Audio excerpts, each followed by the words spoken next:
No, wait. Yeah, no. Tampa. Right? He's been I hit. was in Tampa. Go, hey, man, calm down. Slow down now. Don't slow down. He's been hit. Where was I? Can you tell me what you did last night? Is that a little easier? Do you have any fun last night, or is that going to be too tough to pull out? No, a little streaming, right? Now you're locked in. I watched Denzel, the movie with Denzel. It was interesting. The one character, he was pretty cool, though, the crazy. What are you talking about? The Little Things? The Little Things. The crazy It's a good movie. Yeah. It was. Jared Leto's really good. Yeah, He's crazy. Yeah, it was that we were sitting there laughing because he was crazy. Like, he was really crazy, though. He got him on one. That's how you get him. But that was a good one. I couldn't find anything else other than my typical, then I watched Murder Mansions, What? There's Murder Mansions on ID. See, Zubin, he's always in the dark stuff. I'm trying to tell all the time. I just like the mystery of the stuff. That's all, to try to unsolve and do those sort of things. So the question is, what is the mystery surrounding the words of Pittsburgh Steelers general manager Kevin Colbert? Colbert, not Colbert, but spelled like Steven, has been in the organization now for more than 20 years. I want you to take a listen to what the Steelers GM is sending after 20-plus years of the organization. He's been the guy that's been selecting, drafting for many, many years. He's the point guy. As Key has often said, in Pittsburgh, guys are always in the background. You never quite really know. It's more of a hands-off organization, but Colbert is as powerful as anybody. Here we go. Yesterday, is this financial or is this something else when talking about his franchise quarterback for the moment? As we sit here today, Ben is a member of the Pittsburgh Steelers. He met with Art Rooney. He met with Coach Tomlin. He met with myself. Shortly after the season ended, he reiterated that to us, that he wants to continue to play. We told him, quite frankly, we have to look at this current situation. Art Rooney addressed that with Ben's current cap number, some adjustment will have to be made, and we're not negotiating as we sit here and answer this question. Hopefully there's a way that we can try to figure out and do what's best for the organization and do what's best for Ben. And hopefully he'll be able to see that and feel the same way we do. But there's a lot of work that needs to be done, not only with Ben, but just with the whole unrestricted free agent class and our whole cap situation as well. What's he saying there, Key? What's he saying? Well, he's saying a couple things, right?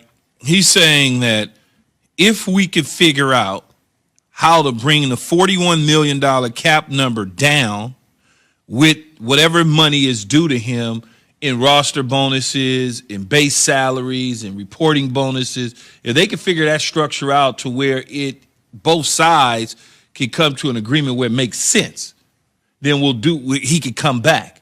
And if not, then we got other options in our back pocket. They still may exercise those other options.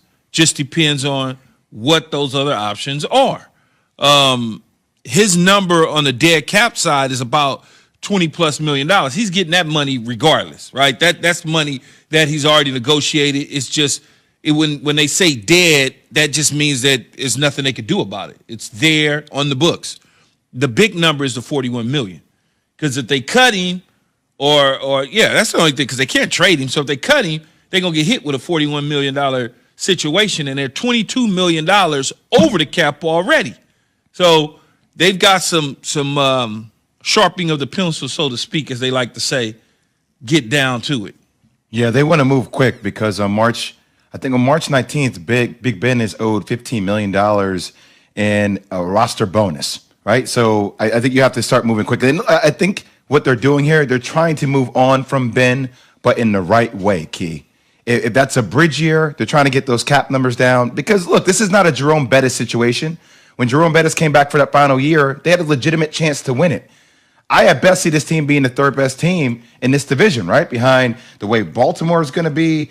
This is a bridge. This is a gap situation. And Big Ben, 17 years of service, you won 2 Super Bowls. We're trying to do the right thing, but it has to be within the best interests of the team. I don't know that they're the third best team in the division. I don't know that.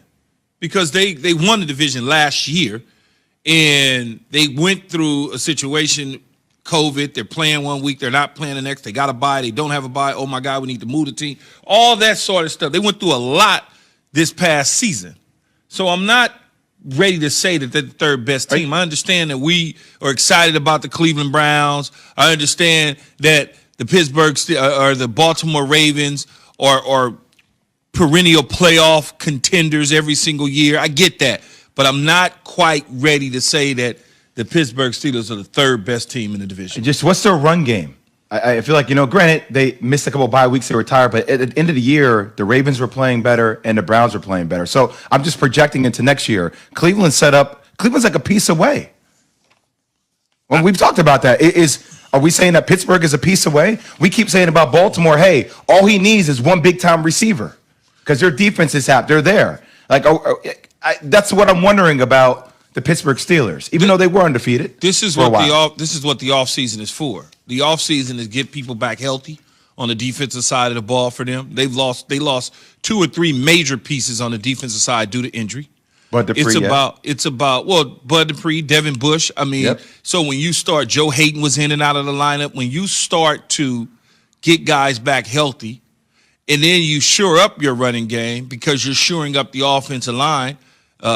Which Pouncey was there? Marquise? Marquise was the center. Yeah. So when you think about replacing him and Juju Smith, which was really your second, third receiver, you go ahead and you get you another guy to fall in line there if you can't re-sign him. Are you trying to get like an Allen Robinson type of player? It depends on what the number. They're $22 million over the cap. What are the financial numbers? Pittsburgh has never been shy about drafting young receivers. Trace Claypool is there. James Washington is there.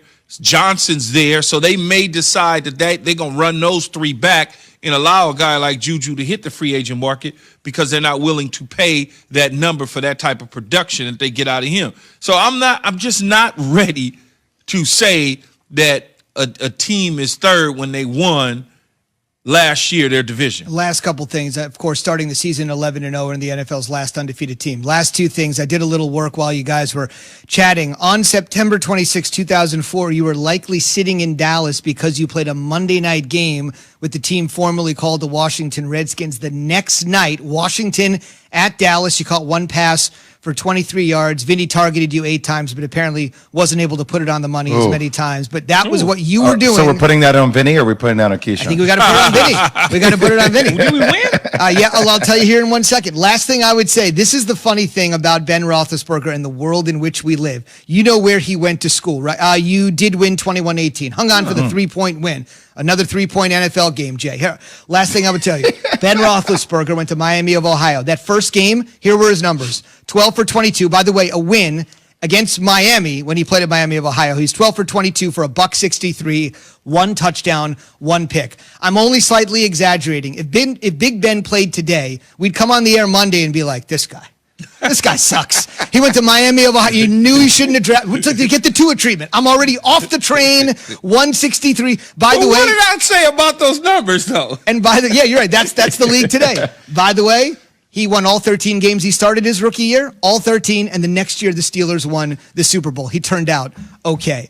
On the way, Ben is an all-time great. He could be done. Man, I need to check those numbers and stats again. Where's our stat guy? I'll show you my phone. No, I'm just going.